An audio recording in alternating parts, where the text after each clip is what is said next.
Michael with United Veterans Worldwide today for an interview with Amy Green. And I wanted to tell you a little bit about why I'm bringing Amy on the show today. And she is she's been on Instagram. I found her on there. I found her site, her wellness site for veterans. I was greatly impressed by the work that she had been doing. And then Amy and I actually had a conversation last week or earlier this week. It all blends together. But in that conversation, I found Amy to be a wealth of knowledge, of intelligence, of heroic behavior in the face of opposition, and really wanted her to be able to tell her story to our global audience today. And so I'll introduce you to Amy today. And Amy, will you tell us a little bit about yourself? I will. And thanks for the introduction. And of course, always welcome an invitation to get on and start sharing the journey, because I think for so long we just hold on to it. So it's finding a safe place, someone that you can resonate with always helps bring out the story and bring it so you have a face to recognize and a voice, I think, to identify with. I joined early years, so I joined the military when I was 16. My brother was the one who actually signed the permission form, I guess, in order to get me in, because he was also a serving military member at the time. I had kind of used up the years in the cadet, so I had outgrown that, but still didn't understand the trajectory of where I wanted to go. University didn't really seem like a feasible option because being burdened with the weight, I think, of debt and just unclear what path and direction I wanted to take. So I entered as a combat engineer because I thought that would be a great path to take, and it was fun and exciting. I think as I got a few years older and wiser, I realized that my body might physically not withstand the wear and tear, and chose to go as a meteorologist. So I did the component transfer 2002, landed in Winnipeg. From there, I went to Bagotville, Valcartier, Gagetown, upper air instructor, and then I ended up back in North Bay. So North Bay was my place of release in 2014. What province was that? Ontario. Most of that was in Ontario? NORAD. That's right. So it's a NORAD base. So it was like, I think we were 500 and probably, I want to say 50-50 split American and Canadian. Gotcha. So unique experience. Yeah, very unique, very unique. Maybe you can tell us a little bit about why you joined the military in the beginning. Like, you had your brother sign, you were so young. What led you to the military? I think it was, I just wanted to travel. I just wanted to get out, being from, St. John's, Newfoundland, small town. And I knew that there was more to life, more excitement. Affordability was, again, a big factor in that. And my dad was military, but again, he was retired before I came on. So I never knew that aspect of him, and he never spoke of it. So it was one of those things of being from Newfoundland, what options do you have? I knew if I stayed there, I probably would have got stuck. I just wanted out. I wanted excitement, and the pay was obviously a great bonus. Yeah. And I think that resonates with a lot of our audience who've joined the military, wanting to see the world, wanted to try to make a difference in the world, and we take this leap of faith that the military will take us to places we wouldn't be able to normally go, right? And I think that's commendable. I don't know much about Newfoundland. My mother was from New Brunswick, but I haven't even been back out east to New Brunswick where she was from. So that area is unknown to me. But so tell me about Newfoundland. What is Newfoundland like? Definitely a small town, so they would call me a townie. So I grew up in St. John's. In the summer months, I would go around the bay, so a small fishing community, Hens Harbor. It was the first crab plant, I believe, I want to say, in Canada. So a small town, great community. Most of the last names there would be Greens or Janes. So the Janes' fish plant is there, so it is well recognized. But again, I just knew that there was so much more to life. And I just wanted to explore. I think being at such a young age and wanting to do that and just wanting to get out as well. Independence is what I was really seeking. I wanted to get out. I wanted to be on my own, and I didn't want to have anybody, I guess, to answer to. I was past that point. Yep. Yeah. And what did your dad do in the military? My dad was an electrician for a few times. for a few years, but he was also the guard in Ottawa. So he stood there, and he was also deployed. So he did do some overseas deployment, which he never ever spoke of. So he was Germany. I want to say Cyprus, but again, it was not a conversation we ever had. I actually got his medals, I'd say 2 or 3 years before he passed away. So he has the blue beret, but it was unspoken of the unspoken. Yeah. I guess once he would have a few drinks, sometimes he would break out in German. But I knew there was a hard time, and definitely a lot of emotion that resonated there. So it was a different era back then. They just didn't speak of mental health, and I think that's kind of pushed me to get outside of that so that we don't suffer alone, because it's needed. We've all gone through a hard time. There's no one who entered into the military that came out the same person. Right. Ever. It's the trajectory, what you're exposed to. I did the overseas deployments. I did a NATO deployment. One of 10 Canadians set up the airport in Kabul as a meteorologist, and the exposure there of not knowing you're going into a war zone until you actually land at such a young age changes your path for life. Oh, yeah. Yeah. No, that's incredible. And I'm glad you spoke to the mental health piece.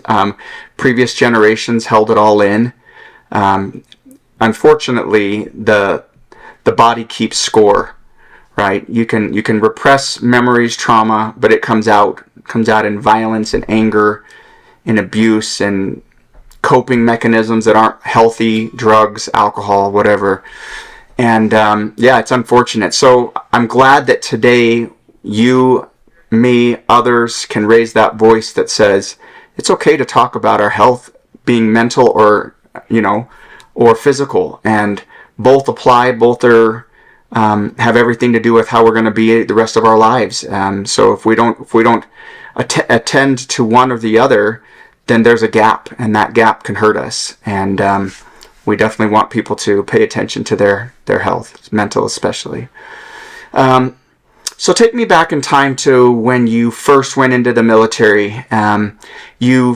Before you got on to all of your deployments, you did trainings, you did workups, you did all these things. Tell me a little bit about your experiences. Yeah, so I think I had a jam-packed first 5 years of my career. So I entered right away, did my 3's course, got posted to Baggville, came back and did my 5 course, did an upper air course. So my first 5 years, I think I maybe stayed 8 months. I barely had time to unpack, do anything, get settled. It was always the joke of why would you have anything in your freezer or unpack your stuff, because you just travel, and that's the expectation, and that's what I wanted.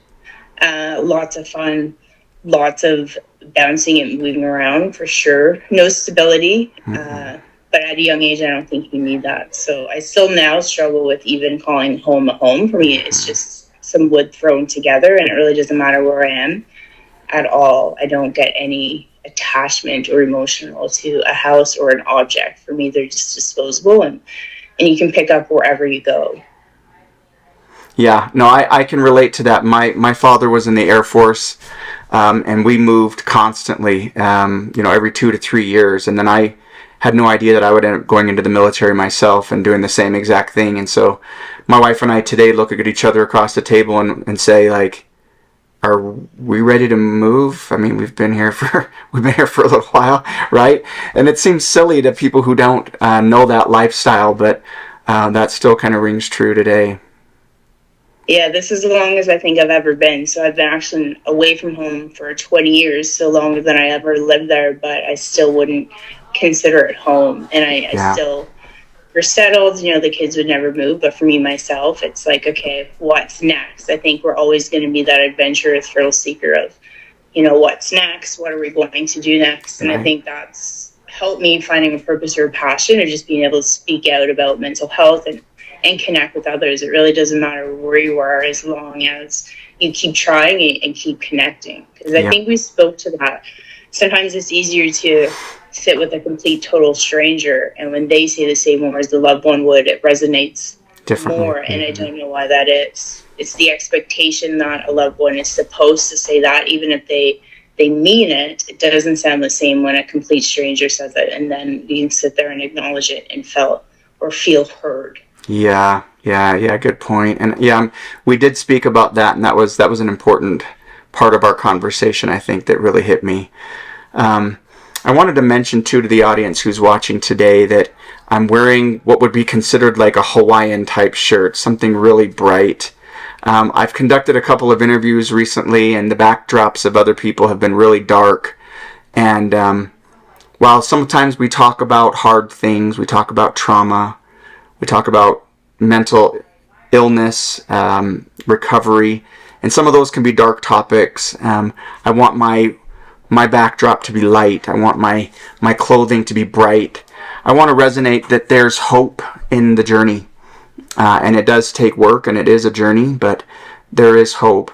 So when you look back at your career, Amy, pinpoint for me a couple of most meaningful events that shaped you today. I would always ask that, or everybody always asks that one, and it's always a difficult one. I think there's a point in time in my career where I either decided to carry forward with a career, or if I simply ended and this just wasn't for me. So I think at the early age when I was 17, I was away from Newfoundland, so away from my home unit, and we were staying in the barracks. I wasn't old enough to drink or go out. The senior officers had decided to go out, as well as the rest of the members. I think about 10 or 15 of us stayed back. I stayed in my room. The door was locked, asleep. My roommate also decided to stay back. And at that point, some people were looking for me, and she opened up the door and let them into the room.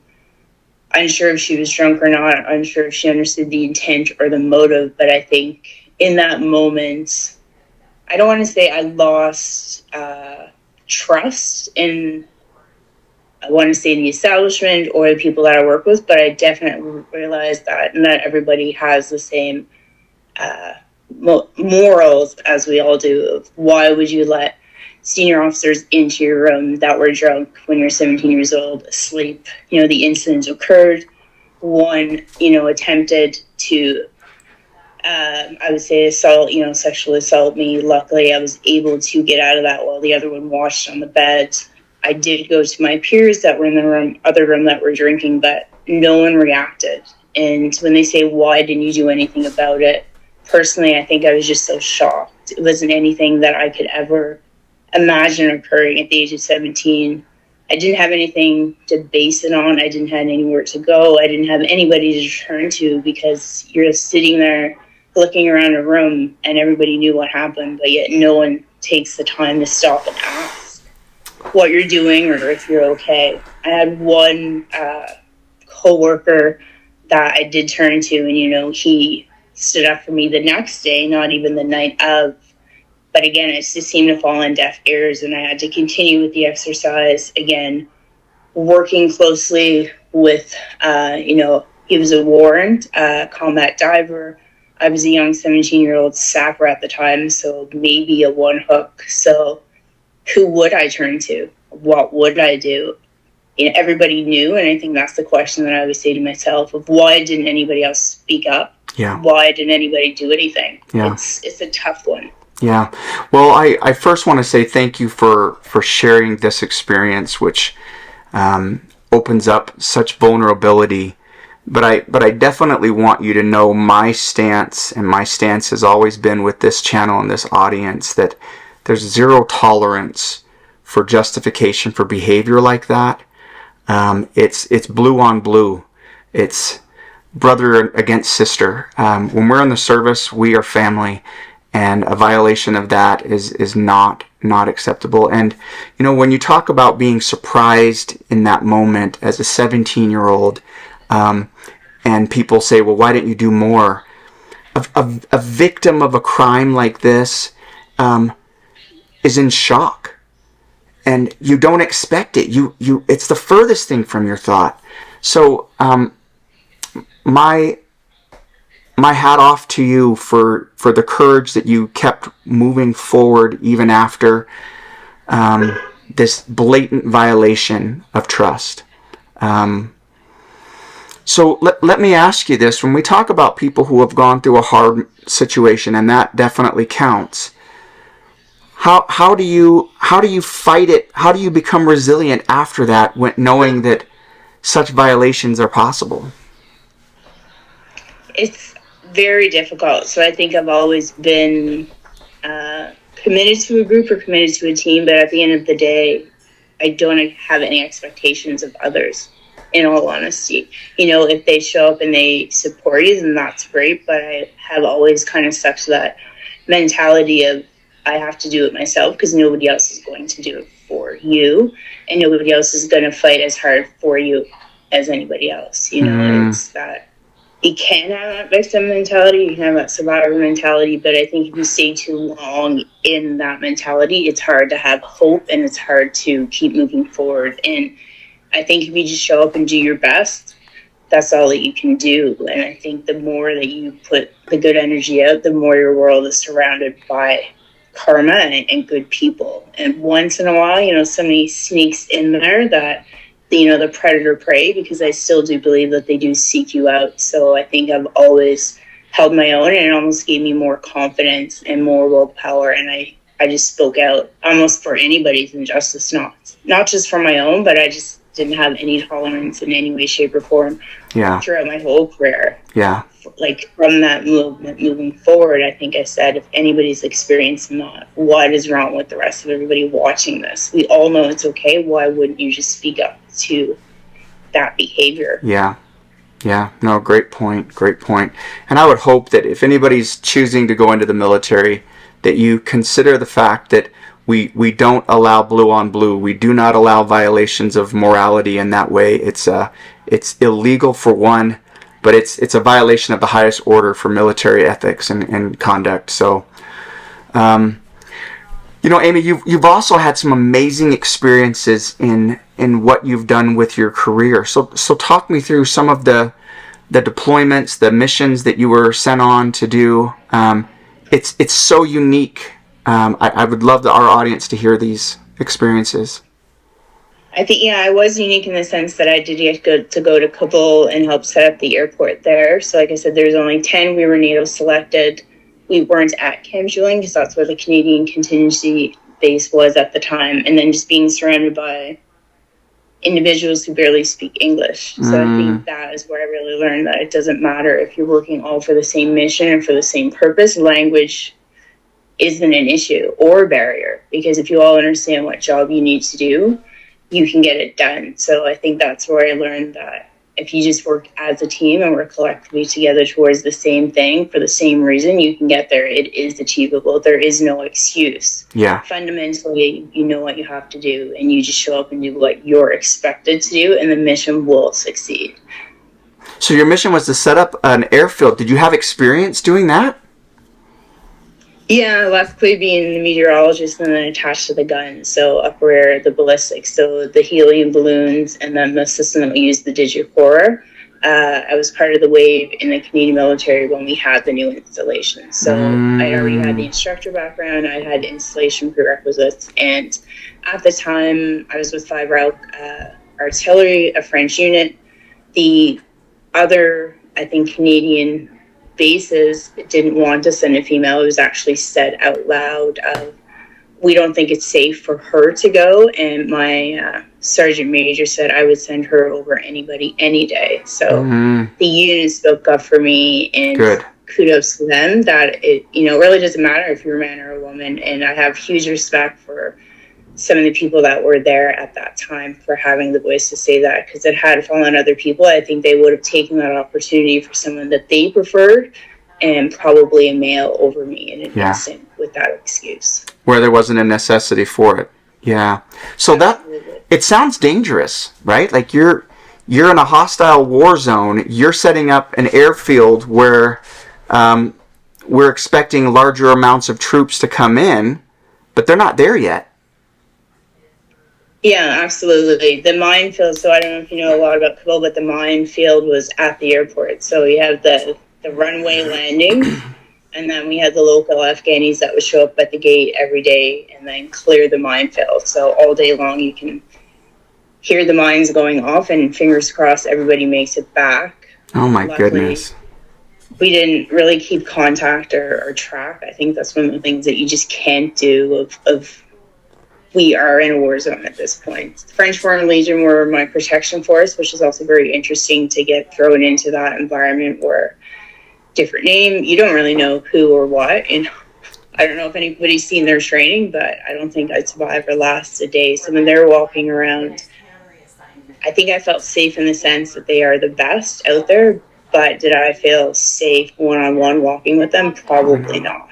No, yeah, they come from a diverse background, mercenary type, but highly skilled, highly trained, right? So, yeah, very, very interesting.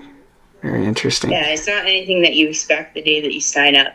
It's No. not anything you prepare for. It's not anything you've ever expected. And I absolutely had about 3 weeks of training because I wasn't with a section or a group or a brigade. We were just kind of thrown on the herc and off you go. So not having any workup, not really. I mean, you're trained every day as a soldier. Luckily, I was already at an army unit, because I think walking into it off an air base would have been a whole lot different. And my army background definitely bring me right back to the earlier phases of what you remember and what you're trained to do. Thank goodness. I always joke that if I'm defending the airport as the weather person, we're in trouble. Yeah, if it's down to a meteorologist, we're toast. Yeah.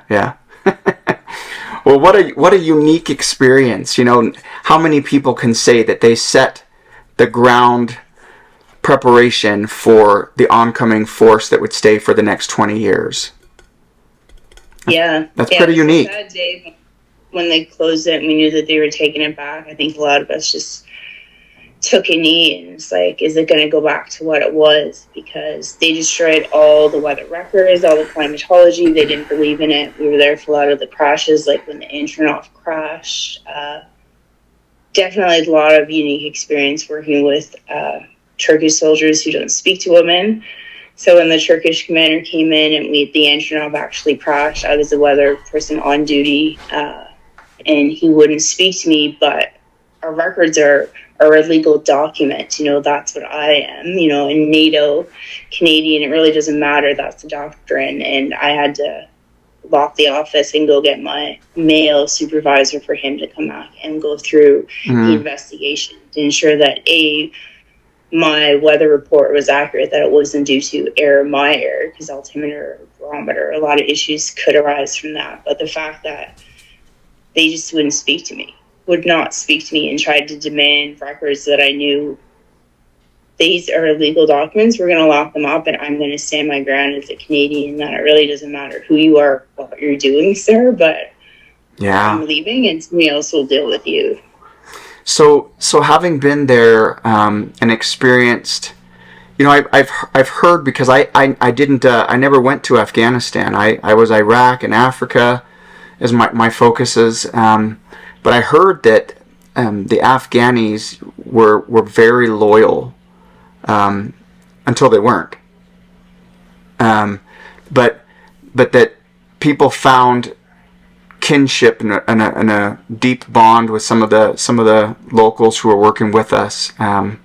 Did you find that to be true as well?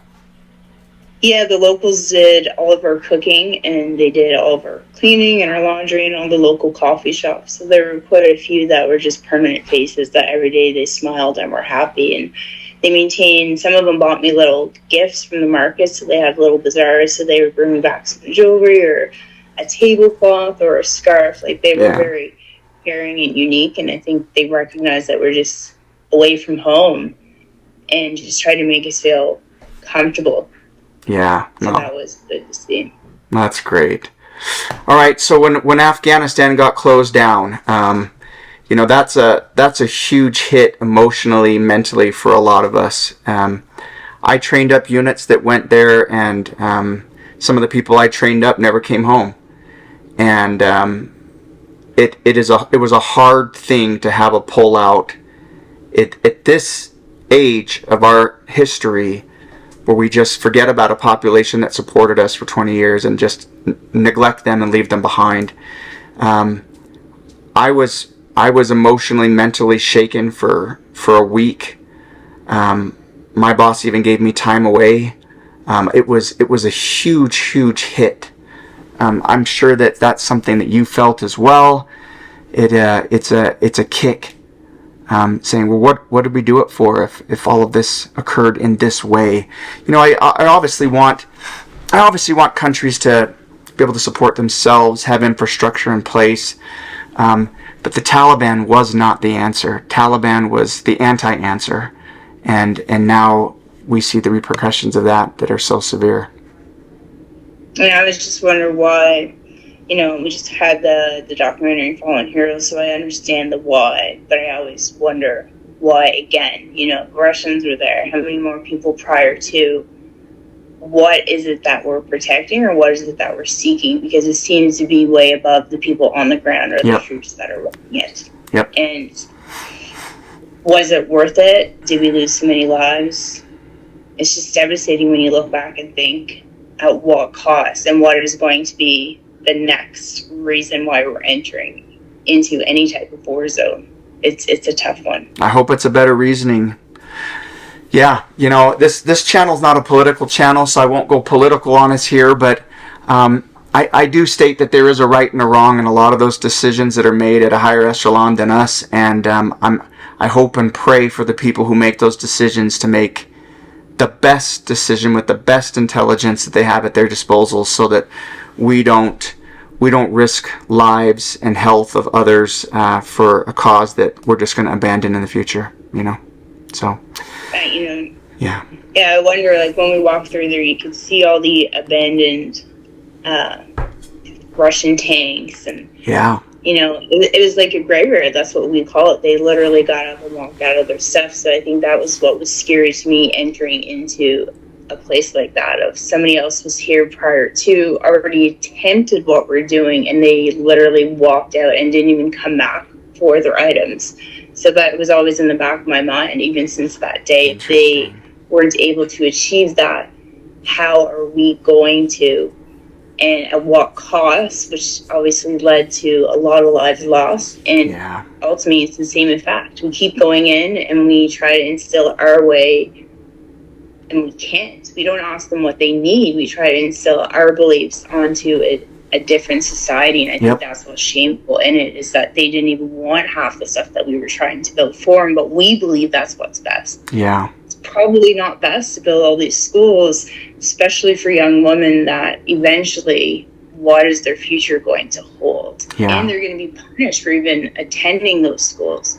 So that's what breaks my heart, of knowing that those young women might have had hope for a future, and in one day is no longer there, and then whoever comes in will actually punish you and your whole family for abiding by a different it's a heavy one. All right, so we fast forward past the setting up of the airfield. What were your next key moments in your career? I think shortly after that, I got back, and I did take a few years break because I had 3 children, so maternity leave. When I tried to enter back into it, I found it very, very difficult. I think my heartstrings were just pulled. I remember my first day on the job, and my son was at daycare, and my boss was kind of like, "Do you need a break?" And I was like, "I don't think the break is going to fix this. I can't just gather myself. I can't just shake it off." I don't know if they had children or they didn't, but they definitely didn't relate to the struggle that I was going through. Yeah. At all. And I came back after my children were 18 months apart. I came back and told my warrant at the time that I was pregnant, and he said, "Well, what about your career?" And I said, "How about a congratulations?" And I said, "Would you have said that to your wife or partner after a big announcement like that?" Like, that was really where I knew that it was no longer service before self. At that point, it was really the divide in the road of, I can no longer wholeheartedly put on this uniform and abide by whatever they asked me to do, ever. Yeah. And I think that's what led to the end of my career, because I openly said I will never deploy again. Kudos to the women that do. I don't know how you did it.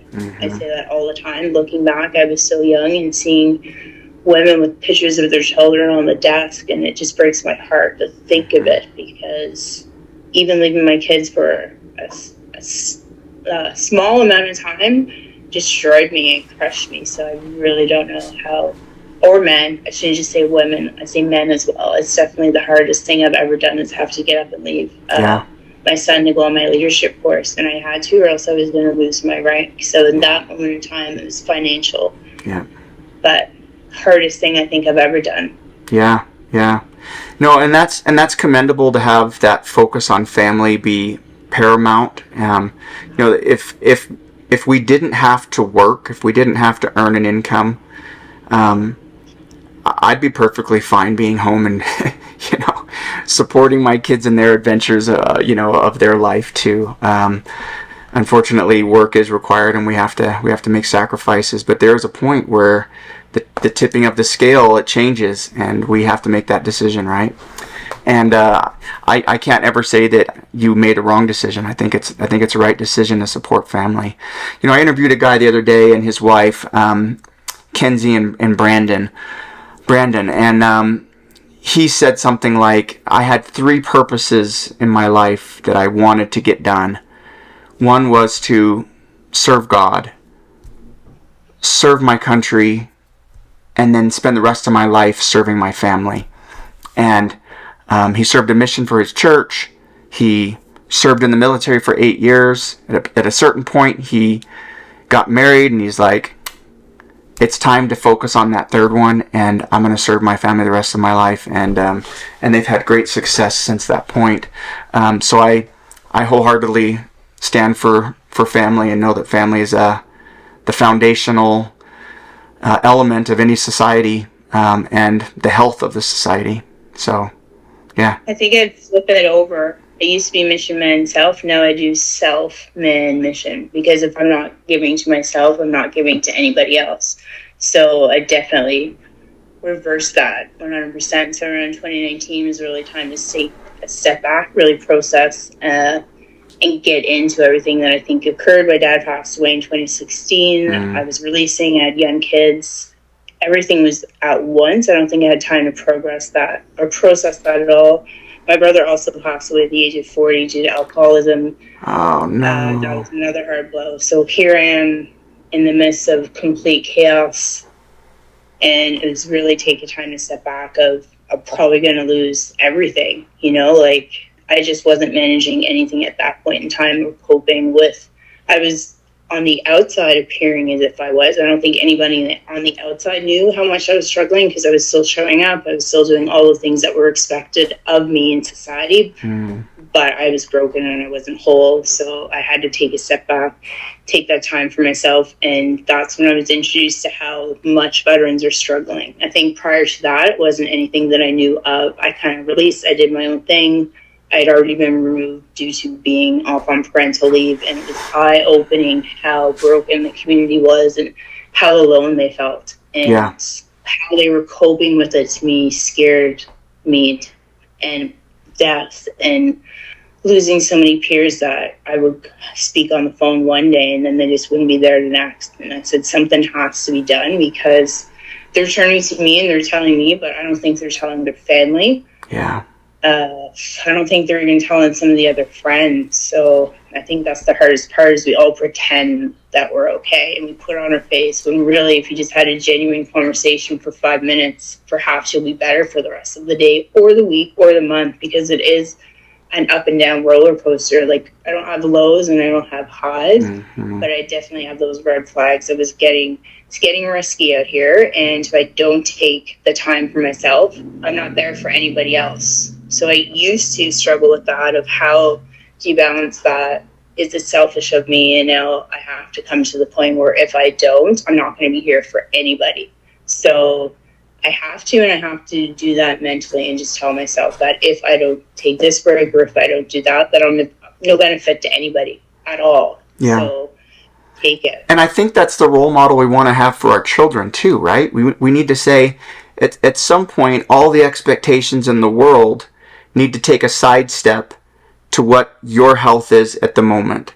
And I think that's an important lesson. Moms, I think mothers have the hardest time with that, because they're juggling so many different priorities, including the kids' schedules and everything else, that you can get lost as the mom in the mix. And we don't want the mothers to be lost.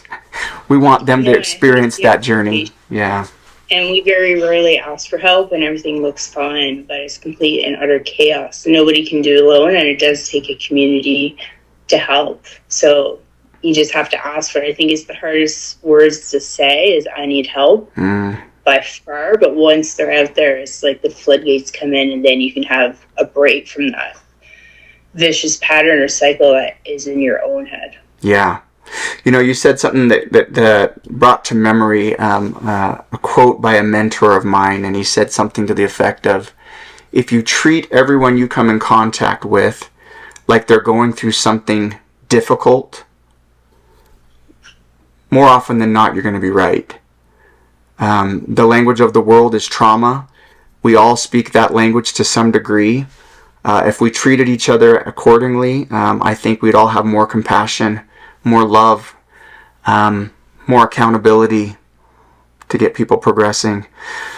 Well, when we talk about progressing, Amy, you and I spoke on the phone about a company that you started, an initiative that you started, and some of the heartaches and headaches that you've experienced in that process. Would you mind walking us through that for a moment?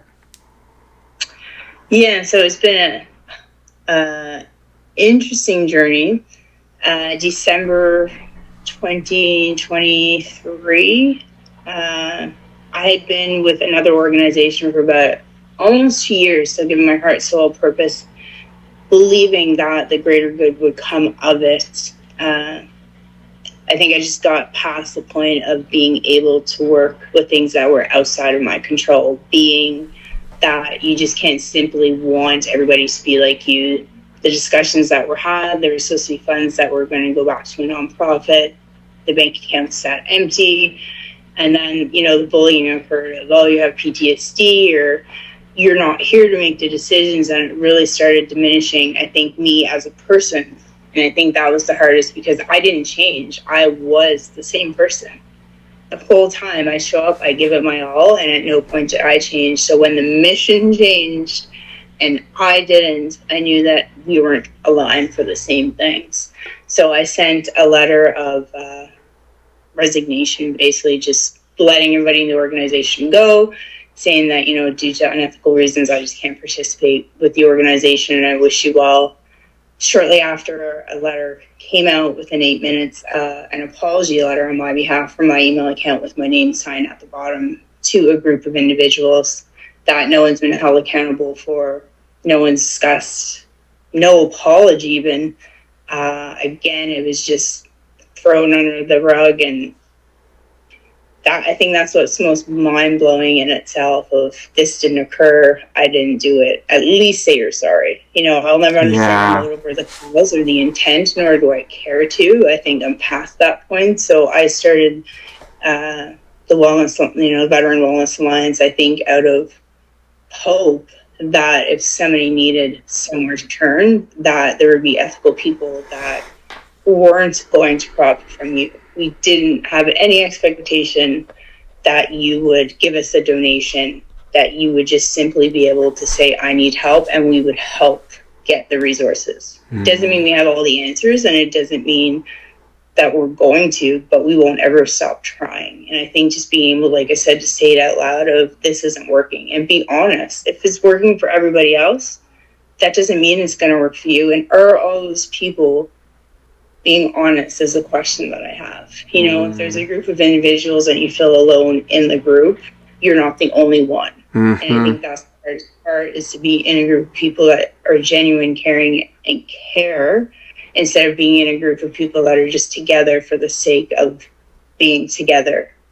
That's not a connection that I want to have. I want to have genuine connections on a daily basis, and I don't want anyone to feel alone in a room. And if they do, I just want them to have a safe place to turn, or their family or their children. I felt that it was really disconnected, that we would really look after the service member, but no one had any thought or care for the caregiver or for the children. And you can't heal one without healing them all. Right. It's going to continue this broken cycle and pattern. And that's what I think we stood up for in the Alliance, of we work with everybody as long as they have ethics, morals, intent, and purpose, then by all means, because you have strength in numbers rather than so many different organizations all fighting for the same thing, but no one communicates it really makes no sense to me how much Yeah. funds are being wasted and time and energy. And there's some amazing groups and people don't know about them because they can't get the word out. So no one shows up for an event. So we just started advertising or promoting other organizations or other events and trying to bring the community together. It seems to be working. You know, we haven't had any, bumps in the road, but I'm sure they will come. But so far, I think everybody's just happy that we're doing what we say we're going to do. Yeah, it seems like you have a good staff that's listed on there. So I commend you for getting that going. And being purpose and value driven. I think that's important. So as we finalize this interview, you've walked us through a wonderful career. You've walked us into your organization today that is purpose driven, and people can follow it here on social media as well and see the postings. What advice, Amy, would you give a person who's going through trauma right now and who's looking to find a way to get to the light? What would you tell them? Seek help immediately. I think the longer you fake it or the longer you think you can work through it alone, the longer you're going to be alone and the less likelihood that you're going to still be here as an individual.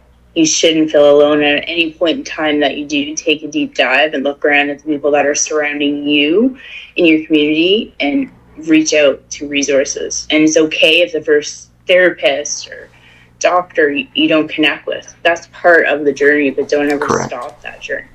Ever. You know, you just keep trying and eventually something will stick. And it's unfortunate that so many aren't honest of how many times they've attempted it and it fails. I think if we had more honest communication like that, there's more hope for us. If it's okay to not be okay, it's okay to not be connected genuinely with other human beings that everybody else appears to be. Mm-hmm. You will find your own person and you will find your own path, and don't stop believing in that.